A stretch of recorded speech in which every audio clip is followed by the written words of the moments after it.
Number 10. One giant leap. As most humans know, we have gone to the moon. Unless you think it was faked, and in which case please civilly discuss below. But after traveling 240,000 miles in 76 hours, Apollo 11, that's the 11th Apollo mission, entered into a lunar orbit on July 19th, 1969. On July 20th, 1969, two men, American astronauts Neil Armstrong and Edwin Buzz Aldrin, touched down for the first time in the history of the Earth on the surface of our moon. And then 6 hours later, they left their craft and stepped out onto the surface. They left a plaque and some footprints, erected some flags, ran some tests, bada bing bada boom, and then they hopped back in the craft, had a little sleep, and departed on July 21st at 1:54 p.m. Earth time. And we've been back 5 more times since. Number 9. Berlin Wall. Mr. Gorbachev, tear down that wall. For the younger audience that doesn't know, let me break it down for you. After World War II ended, relations between the West and the Soviet Union broke down, to the point of global destruction. Germany, having lost to all parties during the war, got split up, capitalist and communist. Trouble is, people living on the capitalist side were just living better, so people began flocking over to the better side. The communist government decided to build a big bad grey depressing wall, monitored by guards with orders to open fire if someone tried getting across with the proper documentation or reasoning. This went on for a few decades until one day in 1990 when the border crossing's red tape was cut and the wall began to come down brick by brick. That must have been something to watch, and I can imagine for those who got to witness it, they were glued to their television sets. Very cool. Cool history. Number 8. Chernobyl. If you've seen the HBO miniseries Chernobyl, then you have a very good understanding of just how terrifying this is. Chernobyl is the site of the Soviet nuclear power plant that in April of 1986 had a serious accident due to a flawed reactor design and staff that didn't really get the best training. The accident itself was explained really well in the show and at the trial that took place, but it resulted in a steam explosion and fires that released 5% of the radioactive core into the environment. The explosion ended 2 workers' lives, with acute radiation poisoning affecting a confirmed 123 people and ending 28 of those people's lives as well. Around 5,000 cases of thyroid cancer with 15 fatal incidents were probably caused by the radioactive iodine fallout. Look, it was not good, it was scary, and what was potentially even scarier was the way people tried to cover it up. Number 7. Titanic. I cannot conceive of any vital disaster happening to this vessel. Modern shipbuilding has gone beyond that. That was a quote from E.J. Smith. Who was that, you may ask? None other than the excellent Navy expert who was the captain of the Titanic. Oof. It would be very funny if not so ironic, or maybe that's where the humor is. Regardless, the Titanic was a headline in the news even before it got wet in the ocean. The largest luxurious vessel ever constructed until now, and it was unsinkable. I don't know about that. What modern times we live in where ships no longer sink? What modern times we live in where ships no longer sink? Well, if you've ever seen Leo smooch Kate Winslet in the back of your grandpa's car, then you know how well that went. The Titanic rests 13,000 feet below the ocean, not too far from the rock bite. That's Newfoundland. Number 6. The Roswell Incident. The Roswell Incident used to be the biggest event to ever happen in New Mexico history.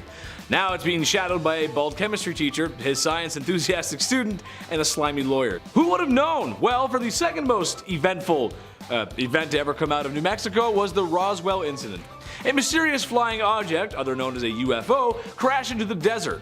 Naturally, in the 1940s era US military, they kept secrets, the same way your mom holds on to family tea. Seriously, ask her about that one family member. She's gonna tell you something you don't want to know. This secrecy quickly spread rumors of it being an alien from outer space. Well, it wasn't until the 90s that this incident was officially declassified and declared to be nothing more than a weather balloon. Or at least that's what we were told. This didn't stop the town of Roswell, New Mexico, however, from adopting this alien rumor into the town's very fabric. To this day, the little green man can be found in Roswell as sort of a tourist attraction. Every town needs something. Take me to your weeder. Take me to your weeder. Number 5. Private Warbear. It wasn't just members of the human species who took part in WW2. No sir, mules, dogs, pigeons, horses, bears. Bears? Soldiers in Poland had come across a bear cub on the side of the road whose mother had been unfortunately removed from this world by hunters. One of these soldiers decided he was going to raise the cub as his own and named him Wojtek. Wojtek was trained by this soldier and a civilian, and eventually he was even enlisted in the Polish army so that he could legally come aboard a British transport ship. Fortunately, he didn't actually do any fighting, but he was given his own paybook, serial number, and the rank of private. He would bunk up with other soldiers, loved beer and cigarettes, and helped transport supplies including heavy boxes of ammunition. Nice. Number 4, Rough Riders. Okay, think about the toughest guy you know. Maybe it's your dad, maybe it's your uncle, maybe it's you. Maybe it's me. No matter who it is, I bet they aren't as tough as Teddy Roosevelt, the 26th President of the United States. He was well known for being a man who enjoyed nature, the explorer's man if you will, safari hunter, Nobel Peace Prize winner, soldier, and a big booster for the National Park System. The man did it all, but did you know that during a speech in 1912, President Roosevelt was shot? Gasp. Now before I tell you what happened next, I want you to take a guess what happened next. Did he A, drop to the ground and perish, or B, the assassin was a lousy shot and missed, giving the president a chance to return fire? What's your answer? Type down below. Well, the answer was secret option C. I gotcha. He was shot and showed the crowd that he was. And then he said, I can no longer make a long speech because I have been shot, where he then continued to deliver an 82-minute speech. What a man.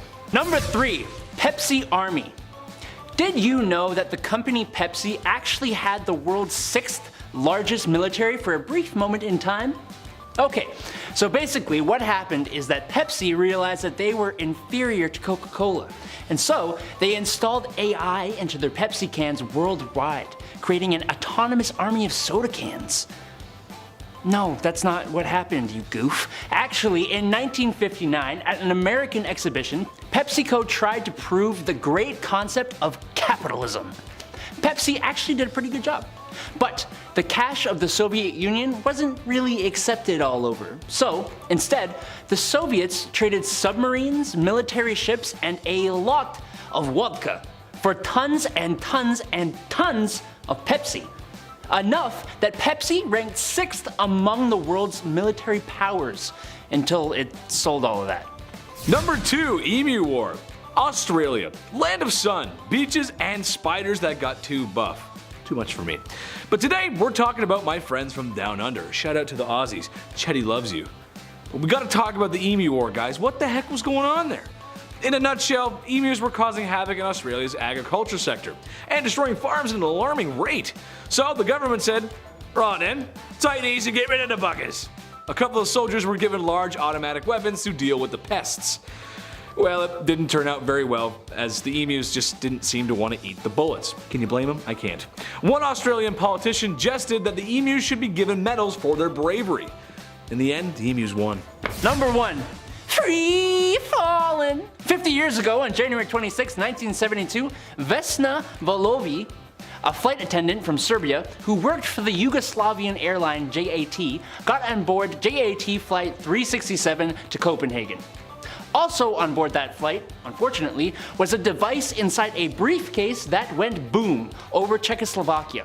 While everyone else on board did not survive, Miss Volovic was stuck inside the shattered fuselage by a food cart as the plane and Vesna fell 33,000 feet. Thankfully, there were trees to break the fall and snow to cushion the landing near a small Czech village.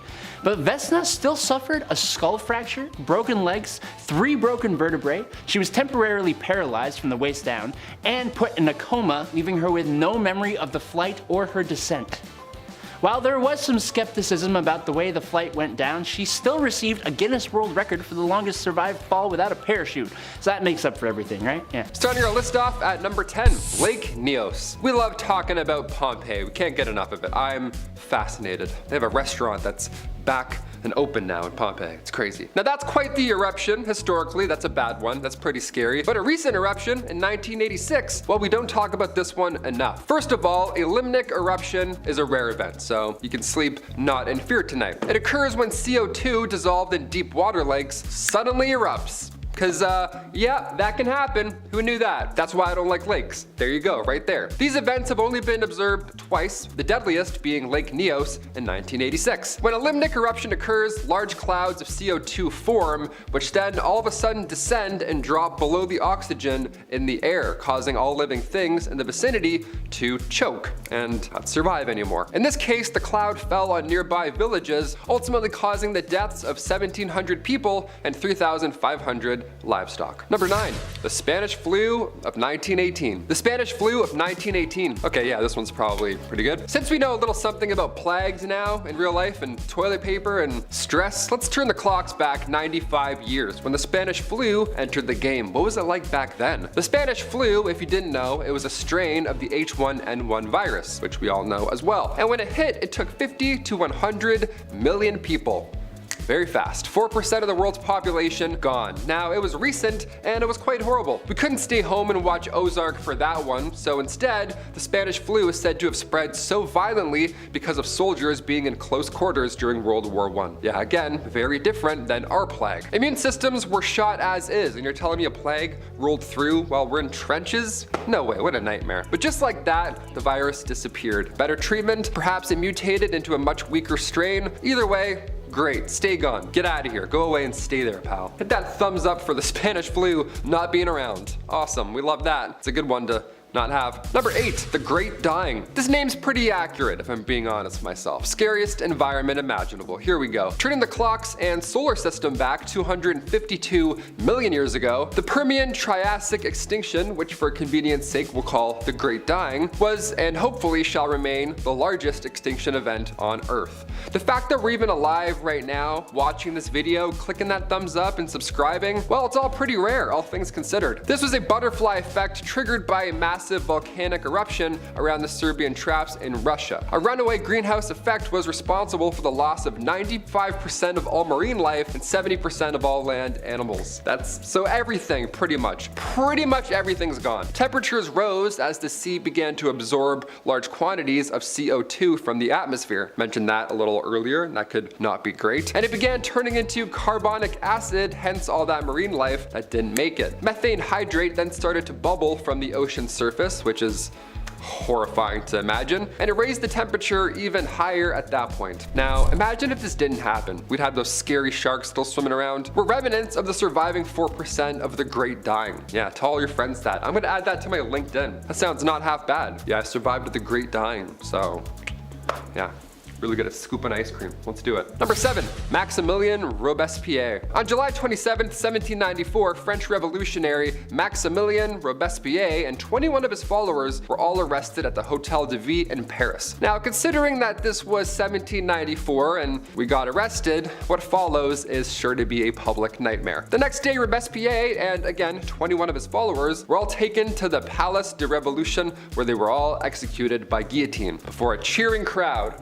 Always a cheering crowd, of course. What else are we doing today? Let's go watch. What history tends to leave out of this part is that Maximilian attempted to take his own life beforehand because he knew his fate was gonna suck with the whole, thing. But when he tried to take his own life, he survived and was left instead with a nasty jaw wound. So, in Game of Thrones fashion, the executioner, when the time came, ripped the jaw bandage off first, and then he saw the guillotine.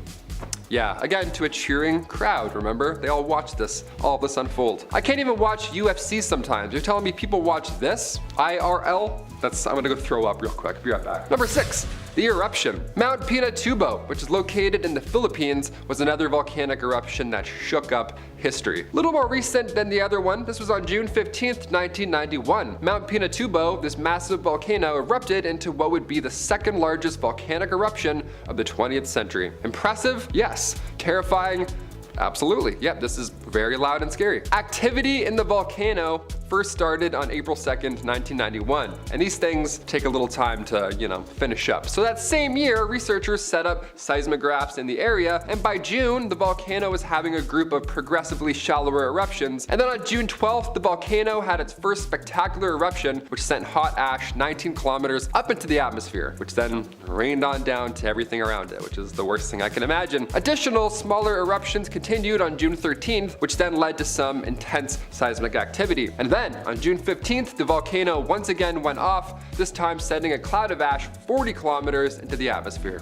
So, bye-bye sun for a little bit. This one's gonna linger. Number 5, the Challenger crew. This is a photo that was taken of the, well, clearly the very excited Challenger crew right before when they were walking down the ramp, ready to head off on their mission. Now, this photo is chilling, but it's nice to see them happy and together. The crew even included, at the time, 37-year-old Kristen McAuliffe, who was a high school social studies teacher. You may remember this, but your parents definitely do. See, she had won a spot on the mission through a program with NASA called the Teacher in Space program, and she had trained diligently for months in order to be the first ever non-military individual in space. On January 28th, 1986, the Challenger mission proved to be faithful just 73 seconds after liftoff. See, 2 rubber O-rings failed because of the cold temperatures that morning, and on live television, the world had to watch as the spacecraft broke apart and then fell into the ocean, sadly taking the lives of everybody on board the craft. Now, I'm not sure if you've watched the documentary on Netflix, but it's a mini-series about this whole thing and it's powerful stuff. It's really emotional. I just finished it and it's moving. Number 4, the core.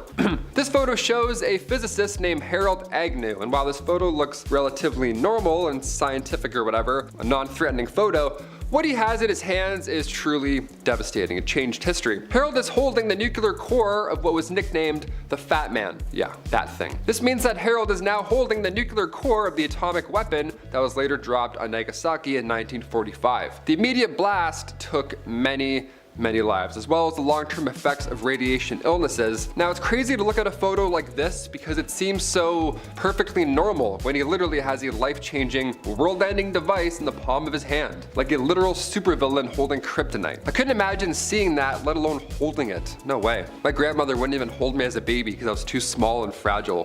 Think she'd hold this? No way. Butterfingers. Butterfingers galore over there. Number 3, the Ball of Burning Men. January 28th, 1393. You are formally invited to a masquerade ball. How fun is that? Who is it under that mask? Oh, it's just Taylor on Bumblebee. Love him. He's great. The French Queen Isabeau of Bavaria is now hosting one of the most lavish parties of the decade, right? So bring your finest and longest krakows. Roll it in style. Now, when the French royal court was celebrating the marriage of one of the Queen's ladies in waiting, it of course was a big deal. It's fun. It's a big happy day. For some, the best days of their lives. For others at this ball, not so great. Probably the last days of their lives. King Charles VI had 5 companions perform a dance or a theater routine of sorts. Now, they did a performance as beasts. They were committed to the bit, right? They had these big, lovely masks, big baggy outfits, lots of linen, lots of stuffing to appear as if they were real beasts. Now, the party was going well, wine was spilling, people were laughing, beasts were roaring, we were committed, but one rule beforehand was put into place before the party started. Absolutely, positively, no open flames. Obviously, right? I mean, look at that guy. He looks like a couch. We're not gonna put a match near him. It's gonna be chaos. The Duke of Orleans had a little too much fun prior to this event, and he forgot the first rule of Fight Club when he arrived. The guy walked in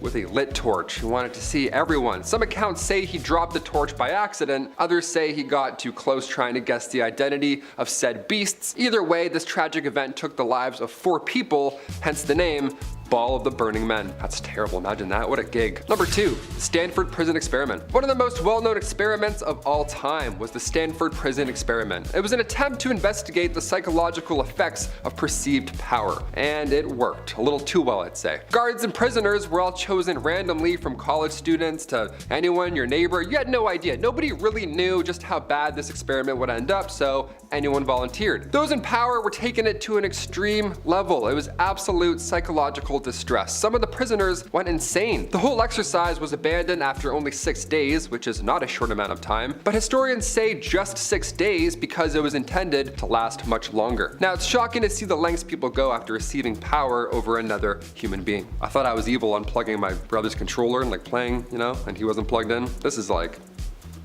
next level. And finally, number 1, mummified pets. Are you a pet owner? If so, comment down below which animals fill your house. We love that. Olivia and I want to get a dog so bad. I was always a dog guy growing up. My aunt had 3 pugs. It was the dream. I love it. Ancient Egyptians, they fancied a house pet or two. We know this. But Egyptians saw animals as incarnations of the gods, which I do too with my Shih Tzu, of course. The very concept of having a pet came from ancient Egyptians, so thank you. Egyptians were of course fans of cats. That's common knowledge at this point. But did you know they also had the same idea for hawks, lions, dogs, and baboons? Yeah, baboons. That's amazing. Go ask your parents for a baboon as a pet. There you go. I thought dogs doing their business inside was annoying, but a lion? Your arm's gonna be tired scooping that one up. Many of these animals were often mummified and buried with their owners after they'd passed, just like how many owners today cremate their pets. I mean, I'm not sure I would mummify a Shih Tzu, but hey, whatever floats your boat, who am I to judge? Other creatures were specially trained to work as helper animals back then. So ancient Egyptian police officers would use dogs and monkeys to help patrolling, then they'd mummify them. What a time, imagine that. Number 10, Unsinkable Sam. In our last video, I asked who likes dogs and who likes cats and yada yada yada. This one here, I'll give to the cat people. You get one. Cats have 9 lives. I'm a firm believer in this theory now. Unsinkable Sam was the nickname for a cat who survived several shipwrecks during World War II. His tale began aboard a German warship called the Bismarck. Yeah, also imagine that image right there. 2,200 soldiers just standing in a line, and then also this black and white cat that somehow snuck aboard. Nobody knows how it got on, but I'm pretty sure one guy does. He's like,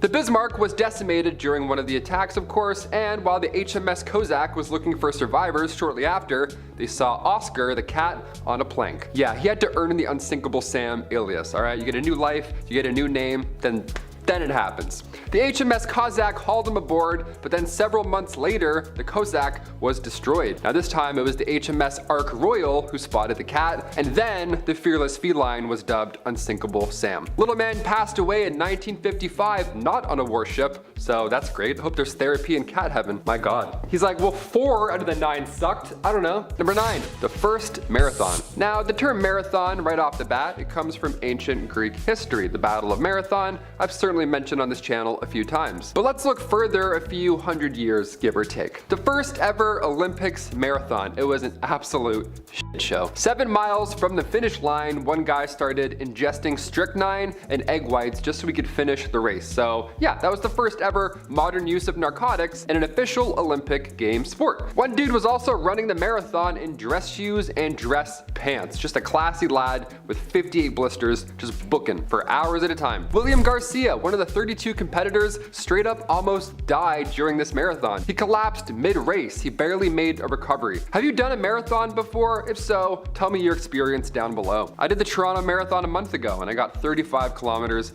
out of 42. It was so close it hurt my soul. If only I wasn't wearing those dress shoes, you know, maybe I would have finished.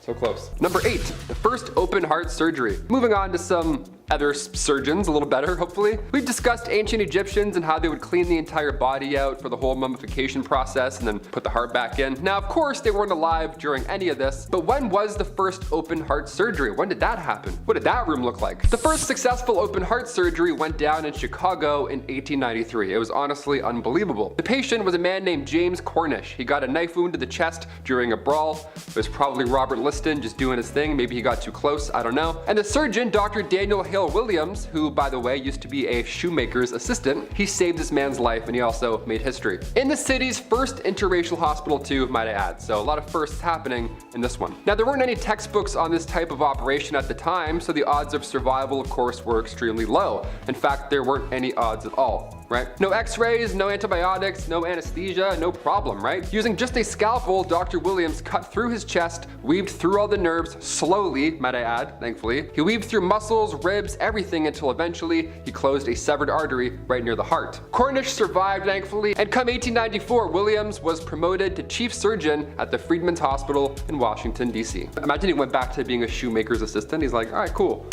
Now I want those shoes. Number 7, Robert Liston. In the early 19th century, crowds would gather to watch Dr. Robert Liston work, okay? They would huddle around like it was a dance battle. They get nice and close and breathe in each other's mouths. He was known as the fastest knife surgeon in the West. I know, how many red flags can you find already? A crowd, a fast surgery, this guy just in the middle of it. What's going on? Like, please help me, please put me together. I don't know. This was a time before anesthesia had been developed, so you wanted things wrapped up quick. Pun intended.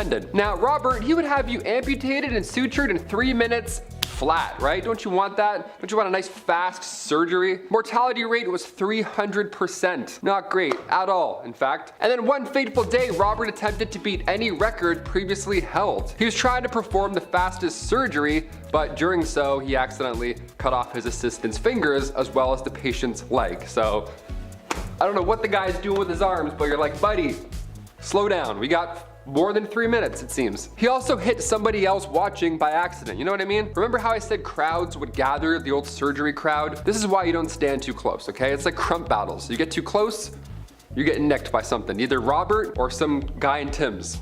Both are gonna hurt. I'm glad surgeons are taking their time now. I'm also glad no surgeons are trying new experiments at a record time. That's also nice. Can you take your time, please? Number 6, the Pfizer Fine. When we think of the name Pfizer now, there's obviously mixed feelings, pun intended. But back in 2009, before they were making cures, they were paying some hefty fines. The world's largest pharmaceutical company had to pay a record-breaking fine. They had to pay $2.3 billion in criminal and civil penalties over unlawful prescription drug promotions. Now, included in this mighty slap on the wrist was a $1.2 billion criminal fee. Now, if that didn't sound bad enough, in the agreement was also a criminal forfeiture of $105 million. So you're paying and you're also getting more stuff taken away. It's all bad. This was the 4th time Pfizer got charged with this magnitude in a decade. They were on a pretty bad streak. What got them in hot water in the first place is that they would promote their products at resorts, right? They would invite doctors to these meetings, give them golf, massages, whatever. They would pepper you up nice so that you were Team Pfizer by the end of the trip. And you were all tanned. You looked nice, right? FBI Assistant Director Kevin Perkins says the corporate giant was blatantly violating the law and misleading the public through false marketing claims. Number 5, no birds at the funeral. If you ever want to liven up a funeral, try bringing a parrot.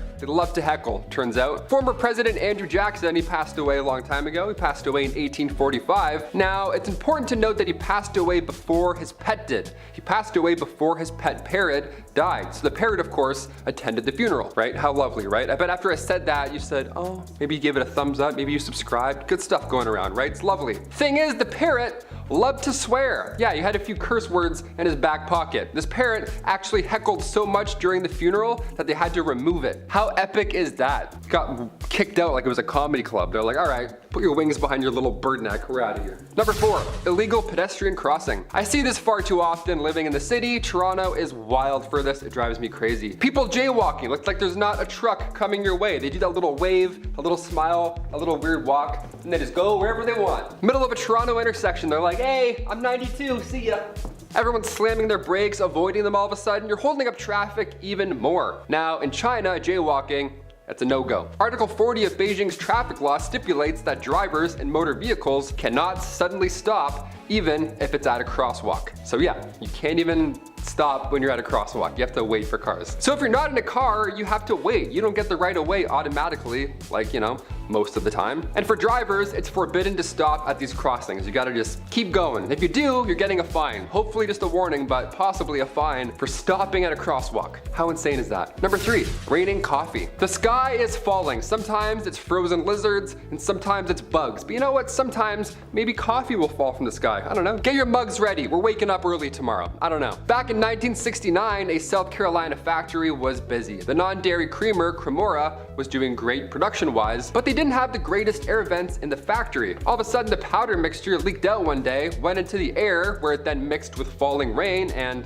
voila. Now we have double doubles falling from the clouds. Now we have a really odd rainfall. Chester, South Carolina. It was the day we woke up to coffee goop on our lawns instead of dew. That's memorable for sure. The company ended up paying a fine of $4,000 for allowing their product to be released from the plant. Could have been worse. Could have been a lot worse. Could have been a spider factory. I don't know. First thing I can think of. Number 2, it can't stop all of us. Remember that Area 51 raid that went down back in 2019? Months of planning, gathering heads, planning trips, renting cars, all to get everyone out to Nevada. Everyone was determined to find out the truth about aliens. It was a big raid where everyone planned to overthrow every Area 51 guard. So, did it work? What ended up happening there? I forget. Everyone! We're not here for photos! We're here to rescue the aliens! Rescue! Yeah, Okay, it didn't work. Turns out a handful of gamers can't overthrow a government military base. Who knew? Shoot, maybe next time, I don't know. So what was the goal here? 1.5 million people signed up to storm Area 51 in 2019, but this wasn't the first time something like this happened. Back in the 1950s, the public also wanted answers. It was June 17th, 1959, and the Rizzo Evening Gazette published a story with the headline reading, "More flying objects seen in Clark's sky." That's pretty alarming. Then the paper went on to describe how Sergeant Wayne Anderson, a local sheriff, was one of many who spotted what the paper described as an object bright green in color and descending towards the earth at a speed too great to be an airplane. Yeah, I just watched Jordan Peele's Nope. Couldn't have done this list at a better time if you ask me. What did they see? It was green, it was close, was it Optimus Prime just coming to say what's up? I need answers, folks. And finally, number 1, Tombstones Ashore. Here we go, death is calling. Back in 2012, the world thankfully did not end, but if you believed that it was going to, this definitely would have freaked you out. Back in May 2012, 2 friends were on a nice beach walk right on the coast of San Francisco's Ocean Beach. Now, when all of a sudden something that looked like a fridge started to crash through the waves and then onto the shore. Now it turns out it was not a fridge. That would have been lovely. It would have been a nice surprise. Just some fridge goods popping out from 1976. It turns out it was a massive tombstone from the year 1876. It was a little more haunting than a fridge. The tomb originally belonged to Emma Bosworth, and then just 1 month later, another stone was found, this time with a different name. Of course, that'd be weird if it was the same name again. And then another one, and then another one. So what's going on here? The next tombstone belonged to Delia Presby Oliver from 1890. But the condition that they were in also, these tombstones, they looked brand new. You probably expect as I'm describing this that they're all old and broken apart. Nope. They're all pristine, even more haunting almost. I don't know. These tombstones came from the Laurel Hill Cemetery after it had shut its gates in 1940. So the headstones were then used as a makeshift seawall. If you ask me, that's a little rude. Your uncle's tombstone just covered in barnacles like he's Davy Jones? No thanks. Pop that out, put that back, draw that out. Number 10, an apple a day. If you threw an apple at somebody today, that would be assault. Yeah, you're not allowed to do that. You can't huck food at people. Now, then, ever. Let's just not do that anymore. But in ancient Greek days, it was a little different, dare I say. The apple, back then, had quite the symbolism attached to it. The apple was sacred to Aphrodite. This was a symbol for the goddess of love. So, to throw an apple at somebody, that meant you were throwing your heart at them, right? How romantic is that? Just a nice apple with bugs in it. You're like, here you go, there's lunch. Ancient flirting, my friend. The more you know. Maybe those trees in the Wizard of Oz weren't mean. Maybe they weren't mean at all. Maybe they were just trying to express their love by throwing apples aggressively at everyone involved. Number 9, raining iguanas. Okay, we're immediately dipping back into the weird side of this list. Here we go. Back in 2018, this was wild. I read about this and I'll never forget. Lives rent-free right in my head. Florida got another odd headline. There you go, classic Florida. This time it was frozen iguanas falling from the skies. Yeah, how do you not pick up that paper, right? Florida got hit with a massive snowfall, their first big one in 28 years. So these cold-blooded guys started to fall from suburban tree branches, right? They didn't see it coming at all. People were just walking to get groceries and iguanas are freezing and falling off trees right in front of them. The craziest thing is that they're just paralyzed. They're not dead, obviously. So later, they would come back to life after they, you know, de-thaw. Sounds so zombie-like when you say it like that. They're just lying there and then all of a sudden they're like, what day is it?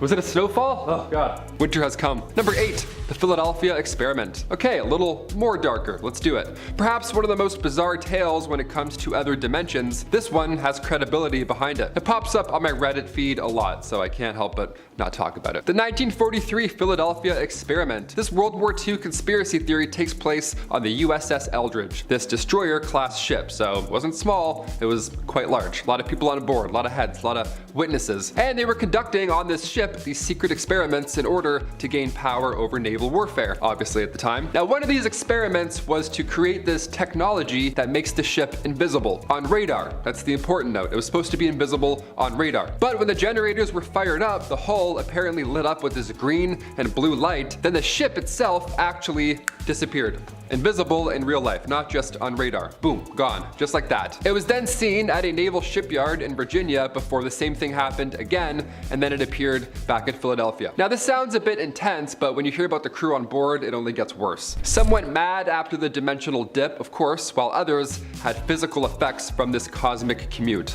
Yeah, some haunting details in that one. Some body parts that got mixed up with, yeah, I can't even talk about it. You get it. If you've seen the Cloverfield paradox, it's kind of like that. Some Some blooping and blipping, and then some arms getting stuck in some walls. There we go. Number 7, Ellen Shannon. Heading over to the late 1800s for this one. I gotta warn you, it's of course pretty dark. In 1870, we obviously didn't have the same safety requirements as we do today for anything, like at all. For example, if you wanted to read before bed, you didn't have a Kindle or an iPad. Hell, you didn't even have a nightlight, but you did have a kerosene lamp. Always coming in handy, those kerosene lamps. See, Ellen had used R.E. Danforth's non-reactive burning fluid. And dare I say, the obvious happened. The fluid reacted. Yeah, her tomb in Pennsylvania reads, "In memory of Ellen Shannon, aged 26 years old, who was fatally burned March 21st, 1870 by the reaction of a lamp filled with R.E. Danforth's non-reactive burning fluid." Yeah, they just called him out right there, right in public on the actual tomb. I gotta say, I agree with that. That's cool. If some idiot's gonna cause your horrible demise, yeah, roast them. Let people know. Let people know who's responsible. That's like Twitter nowadays, you know what I mean? It's like, yeah, just so-and-so is an asshole. Send tweet. Boop. It's there forever. Number 6, military dolphins. Yep, I said military dolphins. Here we are, we're almost halfway through our list. We'll get a little more weird now. Iran has plenty of nuclear capabilities, but they also have trained dolphins now too, so good game, folks. Back in 2000, Iran bought this fleet of trained dolphins from Russia. Just Russians doing things. But they were trained, supposedly by the Soviet Union, to attack ships, and yes, you guessed it, attack people. We have Navy SEALs and military dolphins. Is this Aquaman 2? What's happening right now? Well, recently, and I mean that as in 2018 recent, satellite photos revealed a Russian naval base in Syria with pens that are commonly used for holding dolphins. Yeah, so these dolphins are active, perhaps, right now. That's so terrifying. Russia and the US have a fleet of trained dolphins to detect mines, but now Iran is also in the mix as well. So 3 powers in the dolphin game. What an odd standoff that would be in the water. They're all eating at each other. Number 5, Abel and Baker. Okay, we often remember Laika the space dog and her 103-minute cosmic journey aboard Sputnik 2. But does anybody remember Abel and Baker? Why don't we talk about these two enough? This was the American version of Laika. This was less than 2 years right after that. It was May 28th, 1959. The United States launched 2 female primates. They launched Abel and Baker into space. This mission only lasted 15 minutes and they both safely returned back home. That's wild to me. The monkeys weren't injured from the cosmic commute at all. A radio message came in shortly right after they splashed down in the Atlantic, and the message said, "No injuries or other difficulties." Thank the Lord, we love that. Abel and Baker, perfect, as they said. I don't think we can blast any more primates into space going 10,000 miles an hour anymore, but it's wild to me that we did this ever. This is insane. A human had to strap in a chimp into a rocket ship and be like, "All right, see ya," and then that's insane. Grown adults had to do that. That's insane. Abel sadly passed away shortly after the flight. Nothing to do with the actual flight itself, just timing. Meanwhile, Baker, she got famous. She was getting 150 fan letters a day. Imagine if she had Twitter. Oh, it'd be wild. These ladies are icons. Never mind Laika, okay? Hit that thumbs up for Abel and then subscribe for Baker. They went in space. That's crazy. Number 4, Asteroid Redirection. Speaking of space, this one has Michael Bay written all over it. I can't wait. I'm pretty excited for this project. I can't even catch a baseball with my hands. You're telling me NASA is gonna catch an asteroid hurling through space? This is the future. We've arrived. NASA landing on an asteroid is one thing. Sure, that's, you know, a Michael Bay movie. But their asteroid redirection mission, that's a whole nother level. This coming Monday, as in like 4 days from now, I don't know, NASA is gonna broadcast its first attempt to modify the orbit of an asteroid, hurling through space. This is real life. And before you start to panic, no, there's no way any debris can hit the Earth after said test. But if an asteroid was coming for Earth, well, now we have a backup plan to hopefully, ideally, save the human race and the planet. That would be helpful. That's always handy. The planetary defense team is using a craft called DART, just sending a dart out there. You got a dart? Awesome. Double asteroid redirection test, DART, which will ideally target the asteroid Dimorphos and then altering its orbit. And we can tune in live to watch the whole thing on Monday, because that's where we're at in the future. We can just tune in live and watch Jake Paul fight someone or watch an asteroid get blasted off of its course. How are you spending your afternoon this Monday? Number 3, mass extinctions. Are we part of the 6th extinction? I mean, we're talking about asteroids getting blasted away from Earth. It kind of feels like it. It kind of feels like something's nearing us. It's happening right now, isn't it? We lose thousands of species every year, and when looking in the past, Sure, asteroids and ice ages, they've all caused these massive extinction level events, of course. But after humans invented the wheel and discovered fire and, became the worst things ever to exist, things started to change naturally. In the 1800s, industrialization drove up extinction rates and continues to do so, obviously. We're not helping the planet by any means. And according to Elizabeth Colbert, across the world, scientists every day are monitoring what could be the largest extinction event since the dinosaurs. Right now. It's happening right now. The way human beings interact with the environment and affect biodiversity, it could be more deadly than an asteroid hitting the Earth. That's a fun, scary fact. Okay. With an ever-climbing list of endangered species, Colbert and the world ask the question, is it too late to change it? Kind of feels like it's too late. Okay, let's move on to something a little more lighter so we don't feel like complete trash. Deal? Deal. Number 2, relaxative. Okay, so right off the bat, the Victorian era was a little messy. I'm sure you've figured this out by now, but these messy illnesses were putting a lot of pressure on medical practitioners back in the Victorian day, so they were desperate for new treatments. Sometimes I laugh at Victorian medical treatments, but they tried. And they also achieved many medical breakthroughs, one that I saved for number 1. But when it came to handling chickenpox in the Victorian era, that wasn't our finest hour. No, we didn't figure that one out, I don't think, right off the bat. Chickenpox in the Victorian era was being treated by using laxatives. Yeah, just let that sink in for a second. I have chickenpox. What should I do, doc? Just go take a shit.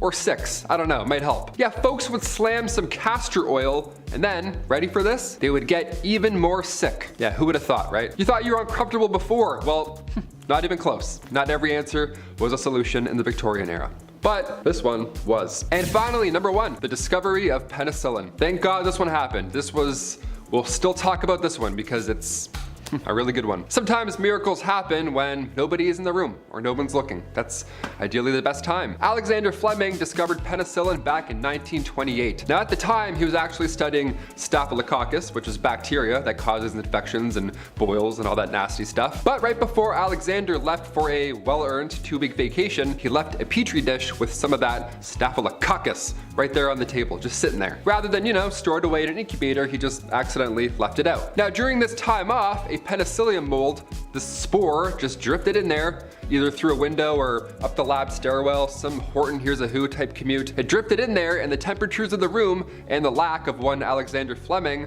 allowed for the mold to fight back. And then miracles literally happened. It then prevented that bacteria from growing anymore. So he returned and discovered this antibacterial substance was only produced by strains of penicillium. So now we have a solution that isn't a laxative. You know what I mean? Now we have some things that help us out medicinally. Yeah, we got asteroids, some medicines, some horrible history, some dark tragic events. We got it all on this list, really. I don't know how to tell you that. Number 10, Miss Unsinkable. Violet Constant Jessup, aka the Queen of Sinking Ships, or Miss Unsinkable, was an Argentine-Irish woman who worked as an ocean liner stewardess, memoirist, and Red Cross nurse in the early 20th century. Jessup is well known for having survived 3 sinkings of major ships: the RMS Olympic in 1911, the RMS Titanic in 1912, and her sister the HMHS Britannic in 1916.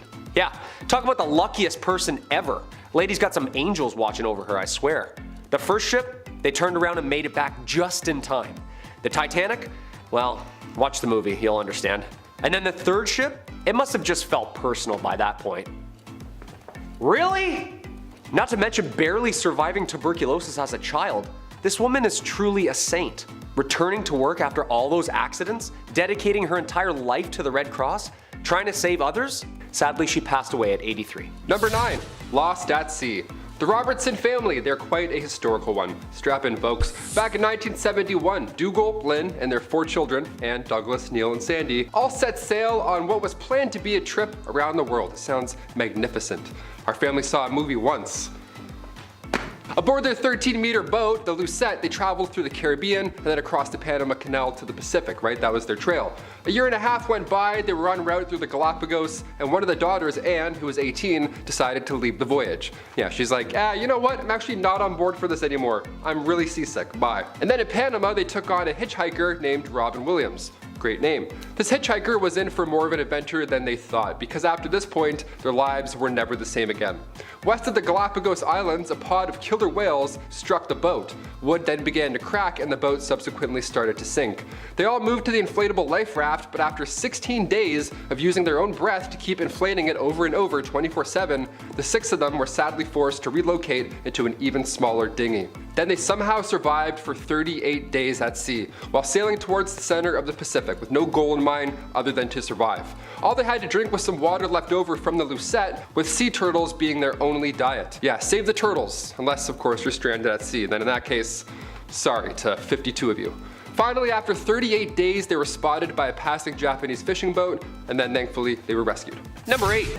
Abe the Wrestler. At 20 years old with a record of 300 fights and 1 loss, he stands 6'4" at 185 pounds. Your future president of the United States, Honest Abe! The chair! Give him the chair! That's right, Abe Lincoln was quite the ruffian. However, the wrestling back then wasn't as organized, as there was no WWF per se. It was mostly just a show of strength and skill, but they were competitions among men. Huge crowds gathered, towns watched, everybody gambled. It was great. A little wrestling. His fights earned him respect while campaigning too. He would even scrap hecklers at debates. Yeah, just walks down midpoint and wheeler whips someone under their neck. His chirps were amazing too. He would just look at people like Gladiator and call them out. He'd be like, hey, I'm the big buck of this lick. If any of you want to try it, come on and get your wet horns. Yeah, I didn't think so. Sorry, Mr. Douglas, proceed. Thank you. Number 7. Roy Sullivan. They say lightning never strikes the same place twice, but if you knew Roy Sullivan, you knew that's not entirely true. Yeah, meet the man who was struck by lightning 7 times and lived to tell the tale. Roy Sullivan was born in 1912. He sadly passed away in 1983 when he was 71 years old, but God tried a few times to get him out earlier, it seems. He was born in Greene County, Virginia. Roy was a park ranger in Shenandoah National Park in 1936. He was nicknamed the Human Lightning Conductor, and he appeared in the Guinness Book of World Records. Roy's first encounter with, the might of Thor was when he was just 30 years old at the Fire Lookout Tower. He said that lightning strike, again out of the 7 he survived, was the most painful out of all of them. The lightning bolt burned a strip all the way down his leg, even blowing a hole through his shoe. Yet somehow he survived. Roy was also hit by lightning in 1969 while driving a truck, and also in 1970 while gardening on an otherwise clear day like today. Also in 1972 while inside a guardhouse. Also in 1976 during another storm, and finally in 1977 while fishing. Yeah, Roy passed away in 1983, and to this day 2 of his ranger hats are on display at the Guinness World exhibits in New York City and South Carolina. This man cheated death 8 times. 7. Number 6. Mad Jack Churchill. No, not that Churchill, but equally as British and even bolder. Mad Jack Churchill, aka John Malcolm Thorpe Fleming Churchill, was a British Army officer who fought in the Second World War with a longbow, bagpipes, and a Scottish broadsword. Dude, this guy lived a life. Was in like every war. Trained people how to fight and how to parachute. This guy was fighting machine guns with a bow and a sword, and was at like the front of the lines, leading them, taunting people, playing the bagpipes. You know how intimidating that is? How is there not like 15 movies about this guy? Not only did he thrive in the rough stuff, guy revolutionized surfing. He was also pissed the Americans dropped some nukes. He wanted to keep fighting, you know? Like imagine that pep talk. Alright lads, I'm gonna play a wee jingle here first, and then I'm gonna go out, take this sword, and I'm gonna start swinging. Alright? Good luck.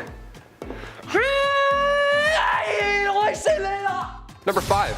Fake France. Towards the end of World War I, Paris was tired of, seeing their city of love get blown to smithereens, as one would. So they figured, you know what? Let's try and fool those Germans, right? Let's try and do some trickery. Let's just build a fake Paris and then shut out all the lights. And it worked. Yeah, they psyched them out. They created a decoy, a very large decoy. The life-size stunt double was posted up only a few miles west of the actual city in order to protect it.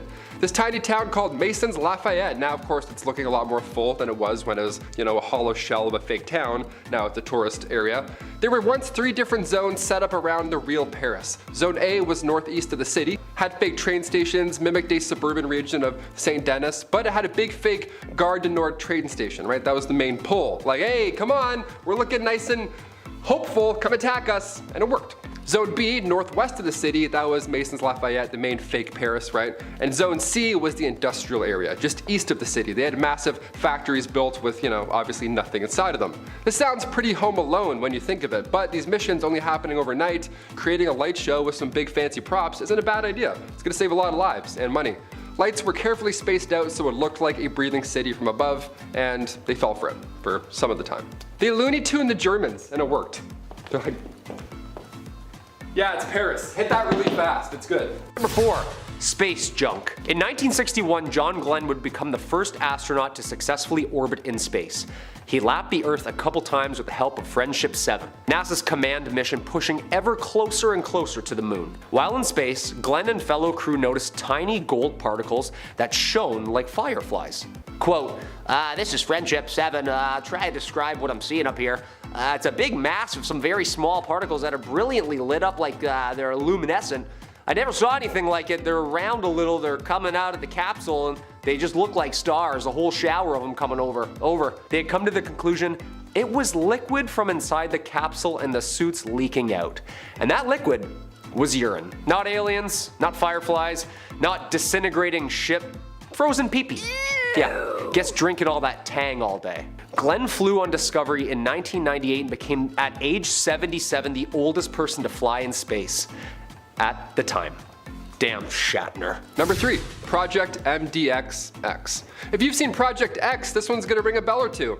About 500 years ago, yep, you missed it, in 1520, for 2.5 weeks in June, both England's King Henry VIII and Francis I, two of the greatest monarchs in Renaissance Europe, they both threw a joint birthday party that lasted 18 days, and it only cost about $19 million by today's standards. Nice.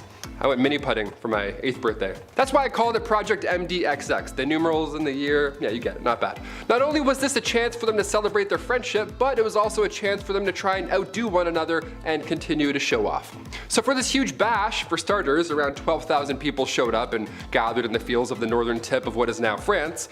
All tents, costumes, decorations were all gold embellished. Guests were fed 29,000 fish, 98,000 eggs, 6,400 birds, 2,200 sheep, and 216,000 gallons of wine just to wash all that clout down. On top of that, there were jousts, wrestling matches, elaborate mask parties. I have FOMO just talking about it right now. The two kings both wanted to outdo each other, but there were rules put in place beforehand. These kings could not compete with one another during the celebrations, right? So instead they tried to outspend each other in a nice way. They're like, oh yes, look at all of my gold. No, look at all my gold. We love blowing all of our resources in 2.5 weeks. Nice. Looking good, guys. Keep it up. Number 2, Olympic arts. In the early 20th century, the Olympics were getting creative, literally. Hundreds of years of blood, sport, and victorious games, and people were looking for some new events. 1912 Summer Olympics, they decided to add official awarded medals for painting, sculpture, architecture, literature, and music. Alright. One rule though, they had to be of Olympic sport nature. Paintings of people boxing, sculptures of people whipping discs around, and of course a couple doodles of some dudes playing rugby. Which won Gene Jacoby 2 gold medals. Of course, these were Olympic grade pieces of art, so you know they were the best of the best. Of course, you could compete in both sport and art. American athlete Walter Winans took the podium after winning gold in sharpshooting, and also the very first gold in sculpture. Yeah, lovely. He made a little bronze horse pulling a chariot. Isn't that nice? People just taping up their wrists, mouth guards in, and you're just sharpening your pencil. Hey, how are ya? About to draw. Good luck. And finally, number 1, Jurassic Timeline. All right, this one goes out to all the T-Rexes out there. If you're watching, hit that thumbs up with your little hands. Nice big reach. Hit that subscribe button. When we think of the times of the dinosaurs, we tend to think of all of them roaming the planet at one time, and then a meteor hit, and then they were all toast. But that is certainly not the case. It's a little shocking, but here's our timeline. Dinosaur communities were not only spread apart by geography, but also by time and the age of the dinosaurs. For one, it lasted so long that it included 3 separate geological time periods. It's a long time. Fun fact, there is more time separating the Tyrannosaurus rex from the Stegosaurus than there is separating the Tyrannosaurus rex from humans. Yeah, that's how long ago dinosaurs have been kicking, or not kicking rather, you know what I mean? We can't comprehend this time. Like, this is so far away, it doesn't even make sense. We think of the ancient Egyptians and we're like, oh, that's, I don't know. Dinosaurs? Stegosaurus, you know those herbivores with the plates on their back and the spiky tails? They always do this and take out your cars, whatever. Jurassic World, I've seen it. They roamed Earth 150 million years ago during the Jurassic period and the age of the dinosaurs. And then the T-Rex first appeared about 80 million years after the Stegosaurus had been extinct. And that was about, 67 million years ago from today. This means that while 80 million years separated those two, there's only 67 million years that separate us from a T-Rex. Crazy fact. Hit that thumbs up. Number 10. The Doomsday Book, 1085. The Doomsday Book was created under William I, also known as William the Conqueror. Like, you're already the first, man. You don't need two names, come on. This guy basically drew up a book to document people's money so that he could tax them. Oh yeah, this is the very first time surveyors went town to town and recorded how much money you would owe for simply just doing you. Men would show up at your house asking how much money you made and document your spending habits. 5 shillings on groceries, huh? Okay. And 5 on that phone plan. Look, tax season's coming up, Arthur. It's not looking good, man. Talk about a bunch of crooks, huh? Imagine owing someone money for just trying to make an honest living. Yeah, thank God that didn't catch on, right guys? Oh, speaking of, I gotta phone H&R Block. Number 9. The Crusades. A 3-part miniseries spanning over 200 years. These bloody and ruthless wars were battled between Muslim and Christians for the proprietorship over sacred sites and the land in the East Mediterranean. A 3-part miniseries spanning over 200 years. These bloody and ruthless wars were battled between Muslim and Christians for proprietorship over sacred sites and land in the East Mediterranean. Wars that resulted in 6 million deaths. The Knights Templar, a brotherhood of highly trained soldiers horseback bashing their way through the East. These guys were the real deal, almost like the Navy SEALs of their time. We've seen these paintings. The elite fighting force with the red cross painted on their chests. I wonder if they had to do a Hell Week. These soldiers were the most trained and savage fighters in all the Christian armies. Richard I leading the 3rd and final crusade, earning him the name Richard the Lionheart. Back then the names were always something so aggressive and scary. It was never like Richard the Clownfish or Henry the Pygmy Goat. No, we need fear. Way more fear. Number 8. The Magna Carta. The year's 1215. We need some laws, people. This document was one of its kind. A document setting out the laws and limitations from the common man to King John himself. A legal system written down so that there are clear do's and don'ts. No free man shall be seized, imprisoned, dispossessed, outlawed, exiled, or ruined in any way, nor in any way proceeded against except by the lawful judgment of his peers, and the law of the land. Did you get all that? Write that down. Except women. They don't have laws. And they can't act in plays. Sometimes people needed to face the music. And even animals. Huh?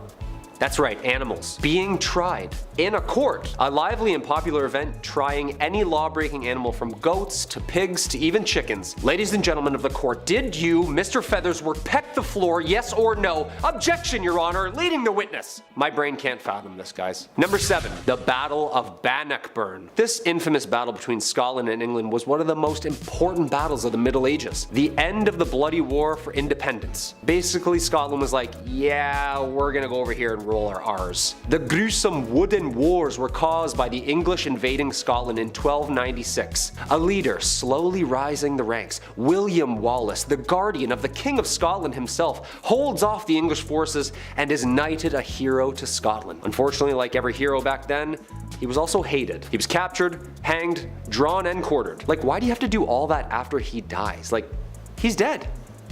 Not fun. The battles between Scotland and England ended in 1314 with Robert the Bruce securing Scotland's independence, adding like 45 more dialects to the UK. Freedom! Number 6. The Black Death. Ooh, talk about a curveball. The year's 1348. People are saying things like, don't let the bedbugs bite. Clearly not a very clean and safe time. The Black Death, aka pestilence, aka the Great Mortality, or simply known as the Plague. Single-handedly the worst pandemic ever recorded in history, wiping out somewhere between 70 to 200 million people. Ooh, now I get where bless you comes from. Someone sneezed back then and everyone's dead at 14. This is where we see those doctors in the terrifying bird outfits with the long noses stuffed with garlic and herbs. Excuse me? Yeah, he's not wearing a mask. I'm just trying to watch a cat publicly get skinned. Yeah, 6 feet please. Some doctors prescribed urinating on a person so that the bad smell would drive out the infection. Can you imagine? Just a doctor writing you up a script and go ahead and pee on yourself about 4 to 5 times a day. Take with food. Should be gone early next week. And just let me put my mask back on here before you leave. there you are. The plague started in Europe in October 1347 when 12 ships from the Black Sea docked at the Sicilian port of Messina. Most sailors aboard the ships were already dead, but those who were still alive were covered head to toe in black boils that oozed pus and blood. Ugh. Sometimes the Black Death included fever, chills, vomiting, diarrhea, temporary loss in motor skills, and then of course, death. Number 5. Joan of Arc. Finally, a woman in the Middle Ages. Who'da thunk? Joan of Arc was considered and still is revered the heroine of France for her role in the Siege of Orleans during France's 100-year war with England. Joan of Arc, a peasant with faith on her side, had believed that God had chosen her to lead France in victory against England and had spoken to her since she was young. At only age 17, she had stolen men's armors, a white horse, and like a Valkyrie riding into battle, she had convinced an entire army that she was appointed by God to win. And then did! That's the most badass thing I've ever heard in my entire life. After such a miraculous victory, her reputation spread among France, and upon her capture and death at 19, the Maid of Orleans herself would forever live on as one of the greatest saints and symbols of the country of France. Number 4. Henry V. Another war? All these people do is kill each other. Does anyone fish? Or golf? No one, huh? Just swords and heads, swords and heads. A history itself. This time, England beats France. King Henry V, Prince Hal himself, leans into his kingly duties, demolishing France in what Shakespeare would delve into years to come. The Battle of Agincourt is one of England's most celebrated victories and was one of the most important triumphs in the 100 Years' War. Then should the warlike Harry, like himself, assume the port of Mars, and at his heels, leashed in like hounds, should famine, sword, and fire crouch for employment. Henry V, prologue. Good stuff. How come these guys didn't just like rap battle or play soccer or something? Like, an arrow right through the chest is way worse than a red card, just saying. Hey, speaking of soccer. Number 3, mob football. I'm not talking about the mafia. Put 1,000 on Brady, would you? I'm talking about mob football, also known as folk football. It's just like our modern day soccer. Town versus town. Except it has an unlimited amount of players. And there's only 2 rules to the game. Get the inflated pig's bladder over the opposing team's lines on the other side of town, and no murdering. I mean, I guess this is closer to rugby? Yeah, this is literally just rugby. This game was played competitively and eventually outlawed at Oxford University in 1555. Just a guy named Jeeves in a polo. Oh yeah, I play mob football at Oxford. Yeah, I'm also in a frat. This game got so out of hand, it was banned numerous times in England. There is great noise in the city caused by hustling over large balls from which many evils may arise, which God forbid. We command and forbid on behalf of the king, on pain of imprisonment, such game to be used in the city of the future. Thankfully, this game has calmed down over the years and now has become the most popular played and watched game across the world. Go Liverpool! Number 2, the printing press. The printing press is a machine that was designed for the mass printing of text, mostly in form of books and newspapers. With an unknown date of origin, first invented in China, this machine, designed in the 15th century by Johannes Gutenberg, was a revolutionary new form of writing which would only change the direction of history with the mass production of uniform text. Long story short, people didn't have to get the world's worst wrist cramp writing Hamlet over and over again. To be, or not to be, 86 more folios? The alphabetical metal keys would be placed into the device and slammed into the paper, pressing ink upon the parchment. You know there's gotta be some books half written in purple ink because they just ran out of black. Come on, we've all been there. Ink's expensive. Number 1, William Shakespeare. The Bard himself, arguably the most influential writer of the English language. William Shakespeare was born in Stratford, England. One of the easiest ways we can look back into the dialogue and lifestyle used by the people living in the Middle Ages. This playwright documents the world in which he lives from 1564 to 1616. Due to Shakespeare's unbelievable talent for building and fabricating an array of diverse stories and characters via players, modern day is able to see the Middle Ages and the similarities and differences the people were experiencing. His plays are based in the environment that they were written in. He writes about diseases, he writes about monarchy, he writes about women's rights. Okay, so no one actually got turned into a donkey by some fairies in the woods, but some of those wars actually did happen, and some of those kings and queens were really twisted. How this man created so many brilliant works and stories, all part of the mystery. What do you think? Genius or did the guy have some help? One man in his time plays many parts. Number 10. Decimation. You've likely heard the term before, used to describe the impact of some tragedy or another. However, the word actually has its roots in the Roman military, though its origin is a little different from how you might imagine. See, as I'm sure you know, the Roman military was infamous for its discipline and strategy. But if you've ever worked in any space with more than 10 people, you know it's hard to keep everyone in line. So how did the Romans do it? Simple. If one squad member screws up, the entire unit gets the punishment. Decimation roughly translates to removal of a tenth. The cohort would be divvied up into 10 groups, and each group would draw lots. The group with the shortest straws were then executed by the other 9 by whatever method was determined by their commander. The 9 of the surviving groups were then made to survive off barley, and if they had to relieve themselves, it would be outside of the camp's security. You know what? Maybe the military life just ain't for me. Number 9. The Crassus cocktail. I love a good drink at the end of the day. Just getting a little mix here and there, it's just so fun. Ooh, if it's good, man, just caps off a hard day of work. It seems like Crassus was a man of similar taste, a general and a statesman who'd earned the title the richest man in Rome. Dude ran a bunch of wars, serious campaigns, and his last was against the Parthians, primarily because he was just kind of bent out of shape that the other generals were outshining him in the field. Unfortunately, Crassus's forces were absolutely slaughtered, and when his son Publius ended up being one of the casualties of war, Crassus went to parley. Negotiations went sour, and he and his entire party were wiped out. Apparently, after such a rough day, the Parthians figured that Crassus could use a little something to take the edge off, so they had him take a sip of molten gold. Fun fact, the melting point of gold is about 1064 degrees Celsius. Yeah, that'll have a kick. Number 8. Roman laundry detergent. So my washing machine broke this past week, which was a pain in the neck. Worst thing about it was that it broke in the middle of a load, so I had to wash the rest by hand, which made me glad we have washing machines at all. However, the Romans were a little more simplistic with their methods of cleansing the cloth. Apparently, vessels were set out in the streets of Rome for anyone to just walk up to and relieve themselves into, and once full, they'd be taken down to the local laundromat. From there, workers would mix the vats with water and pour the combo onto their patrons' clothes, proceeding to stamp the clothes until clean? Yeah, sure, clean. Number 7.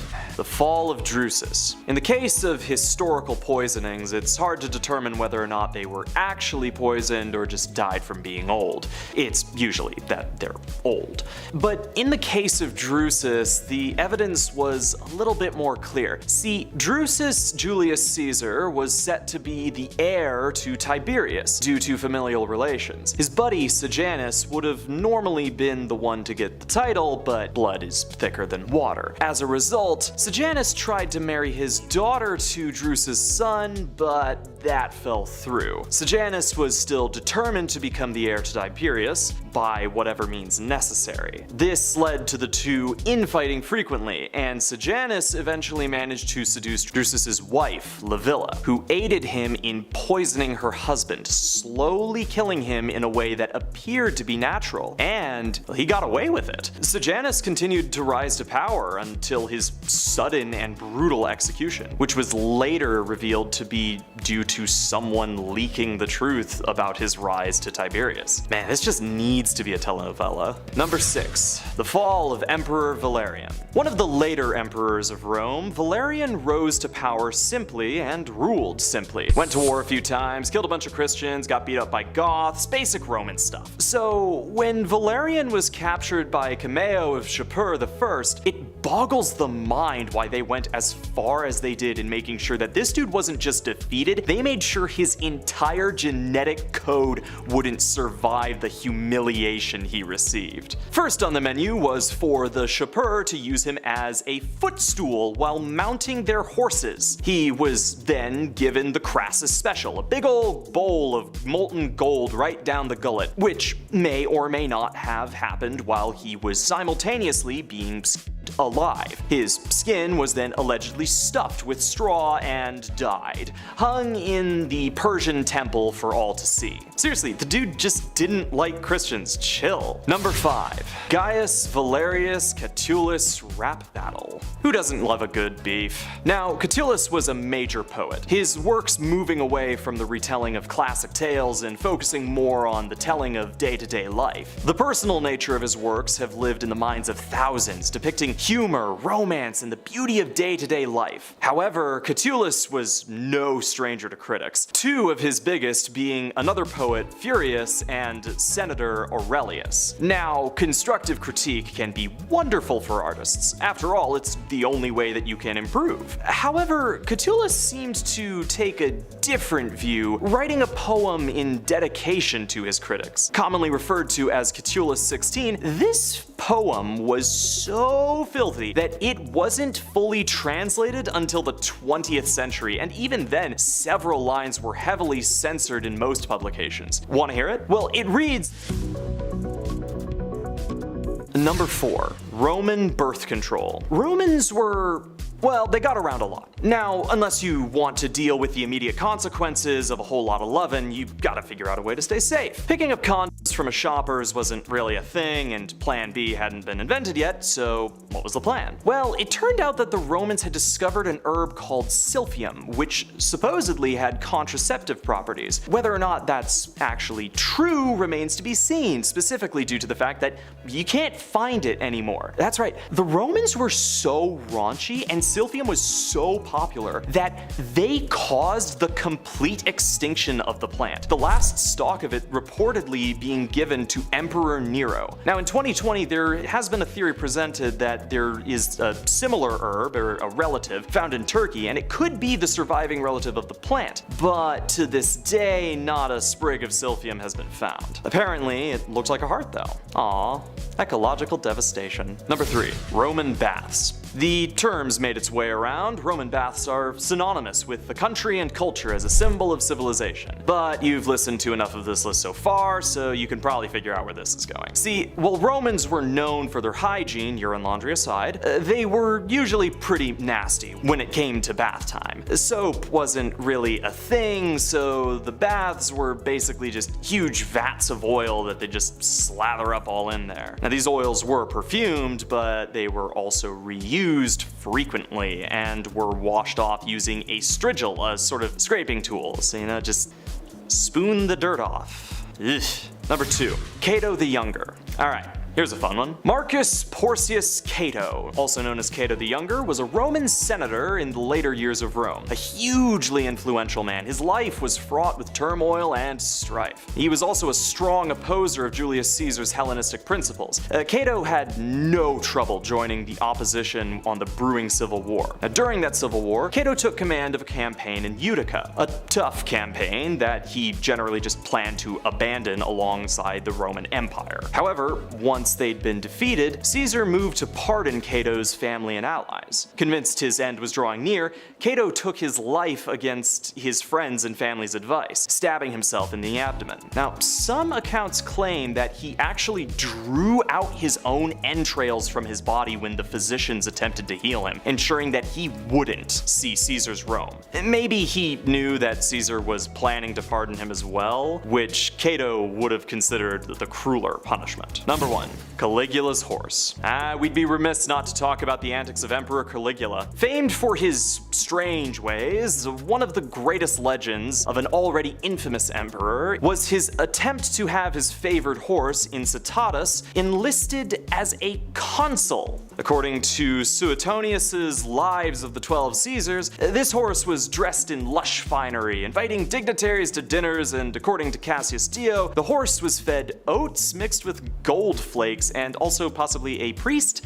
Now, a lot of this is left up to debate, and a number of historians will argue that this was nothing more than a prank at the expense of the Senate. While never officially made a consul, this horse has lived on in infamy, inspiring a number of fictional depictions in modern media, including the metal band Caligula's Horse. Regardless of the official status of the horse, the truth seems to be that this was nothing more than an attempt to mock his senators, but what a method of mockery.